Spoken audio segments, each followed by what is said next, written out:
The Taliban captured Afghanistan's capital Kabul on Sunday, 20 years after they were ousted from power. So what does it look and feel like the day after its fall? The Taliban are everywhere, at the checkpoints which used to be official police or army barricades. There is not much panic in the city today, as there was yesterday. The Taliban are controlling traffic, they are searching cars, and they are especially searching those vehicles which used to belong to police and the army, all of which they have confiscated.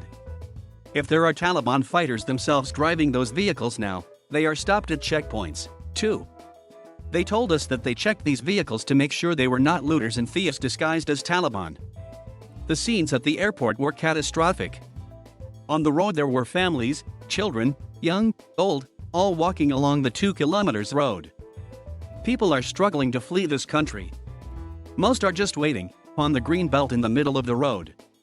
I'm talking about more than 10,000 people at the airport. At the approach to the main entrance gates, there were Taliban with heavy weapons trying to disperse people by shooting in the air. People who wanted to get in were climbing the walls, the gates, even the barbed wire. Every single person was pushing to get in. We spoke to an eyewitness who was stuck at the airport on Sunday. He had a flight to go to Uzbekistan, but it didn't happen. Officials then abandoned the airport. People had arrived without any tickets or passports. They thought they could get on any plane and be able to fly to anywhere else in the world, the eyewitness said. Thousands of people were stuck inside the airport, without food or water. There were many women and children, and disabled people, too. But if you go into the city center, life appears to be normal. There is a lot less traffic, most of the shops are closed. But people look much calmer than yesterday. Yesterday, everybody was furious. There was a big traffic gridlock. I've only seen a few women on the street, some single women as well, without escort.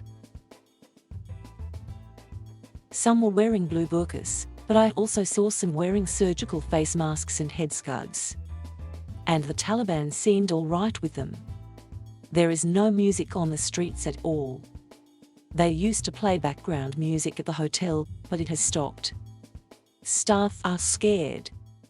The city, however, is still carrying on. It is calm. I haven't spoken to many residents, but the local taxi driver I use was kind of all right with the takeover. Surprisingly, I've seen people greeting Taliban militants, saying hello, more power to you, best of luck, that sort of thing. Taliban fighters seem happy, too. I've spoken to a couple of them, ground soldiers on patrol. We tried to get into the presidential palace but they didn't let us in. They said we needed permission from the high command. But the militants I saw were friendly to us. I was scared yesterday a bit, fearful there was going to be violence and things like that.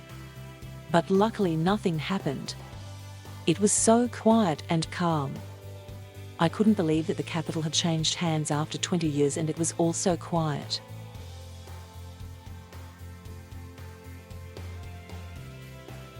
Thank you for watching. Please subscribe.